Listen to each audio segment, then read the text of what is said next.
జ్వరం ఉన్నా ఇక్కడ మరి మీ అందరికీ స్ఫూర్తినిస్తూ ఇక్కడే ఉండి పొద్దు నుంచి ఇప్పటిదాకా మీతోనే ఉన్న గౌరవనీయులైన మాజీ మంత్రివర్యులు పెద్దలు మా బావగారు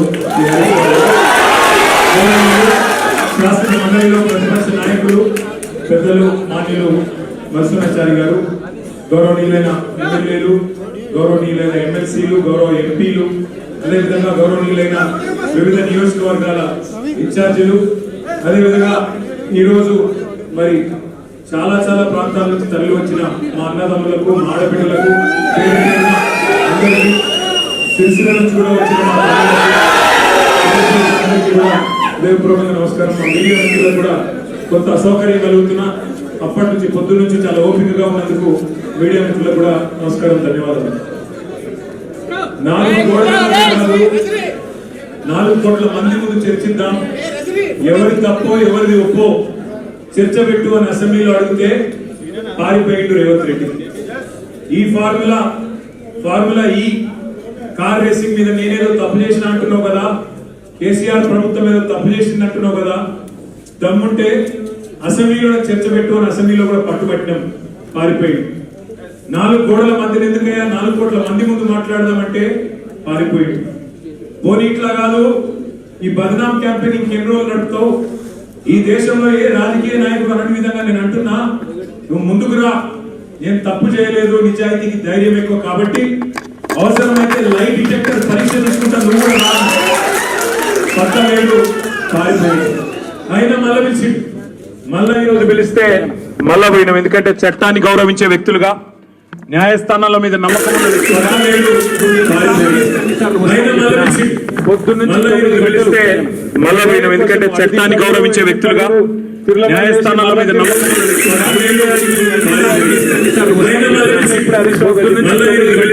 వ్యక్తులుగా ఎందుకంటే చట్టాన్ని గౌరవించే వ్యక్తులుగా, న్యాయస్థానాల మీద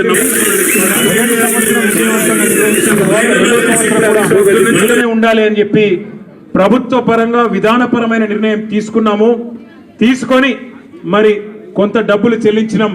1 రూపాయి కాదు కదా, 1 పైసా కూడా అవినీతి జరగలేదు. ఈడికెళ్ళి పైసా పోయింది, అక్కడ ఉన్నది, ఇలా అవినీతి ఎక్కడ ఉంది అనే అవినీతి నిరోధక శాఖ అధికారులను అడిగినాం. సమాధానం లేదు. మెమ్మెమ్మే బెబ్బెబ్బే.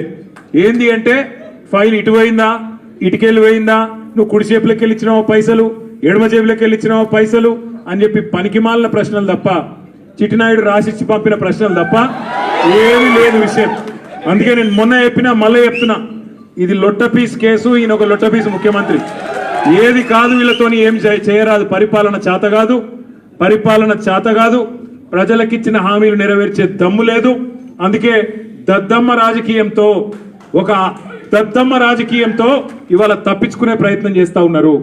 మొన్ననే మన నాయకుడు పెద్దలు తెలంగాణ సాధించిన రాజకీయ కేసీఆర్ గారిని కమిషన్ ముందుకు పిలిచిండు. అంతకుముందు హరీష్ రావు గారిని కమిషన్ ముందుకు పిలిచిండు. ఆయనకున్నదంతా ఒకటే షోకు. ఇప్పుడు నేను నెల రోజులు జైలున్నా లుచ్చా పని చేసి వీళ్ళని కూడా పెట్టాలి కొన్ని రోజులు, అదొక్కటే ఆయన షోకు. ఆయనకున్న పైశాచికానందం అదొక్కటే. సాడిస్టులు ఉంటారు చూడు కొంతమంది, నాకు దక్కంది ఎవరికి దక్కద్దు అన్నట్టు, నాకు జరిగింది నీకు కూడా జరగాలన్నట్టు ఆయన ఎట్టి పరిస్థితిలో కొన్ని రోజులు జైల్లో పెడదామన్నది ఆయన షోకు. అందుకే నేను ఇలా అధికారులకు కూడా చెప్పిన, మీకు పైకి వెళ్ళి రావచ్చు ఆదేశాలు, ఇప్పటికే దబ్బన వస్తే పెడితే పెట్టుకోర్ర పోయి ఏముంది, మీరు పంపితే కూడా 15 రోజులు పోయేస్తా, ఏమున్నది, మంచిగా రెస్ట్ తీసుకొని వస్తా అని చెప్పిన. ఇప్పుడు కూడా మళ్ళీ చెప్తున్నా, తప్పు చేయలేదు, తలదించుకునే పని ఎంత మాత్రం చేయలేదు.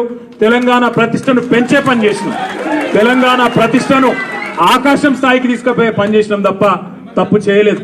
అది కాళేశ్వరం ప్రాజెక్టు కావచ్చు, ఫార్ములా ఈ కావచ్చు, ప్రపంచంలోనే అతిపెద్ద లిఫ్ట్ ఇరిగేషన్ ప్రాజెక్టు కాళేశ్వరం.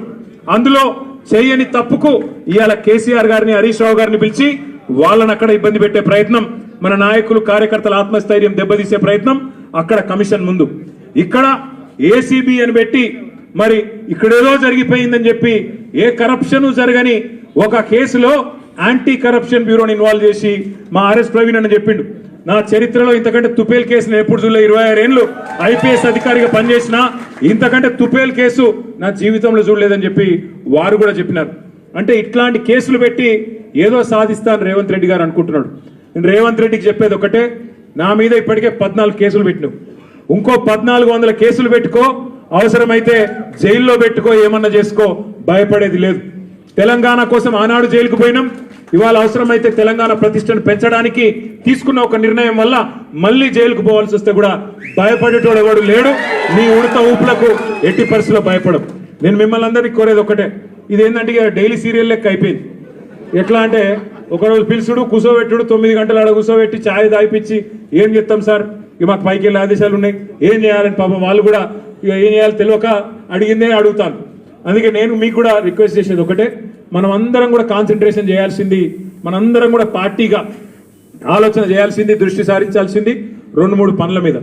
ఒకటి, ఖచ్చితంగా మరి మనం రాబోయే స్థానిక సంస్థల ఎన్నికల్లో ఒక్కొక్క ఊర్లో బరి గీసి లైన్ గీసి ఒక్కొక్క కాంగ్రెస్ పార్టీ నాయకుని ఫుట్బాల్ ఆడుడు ఎట్లా కాంగ్రెస్ పార్టీని చిత్తుగా ఓడగొట్టాలి లోకల్ బాడీ ఎలక్షన్ లో, దాని మీద దృష్టి పెడదాం.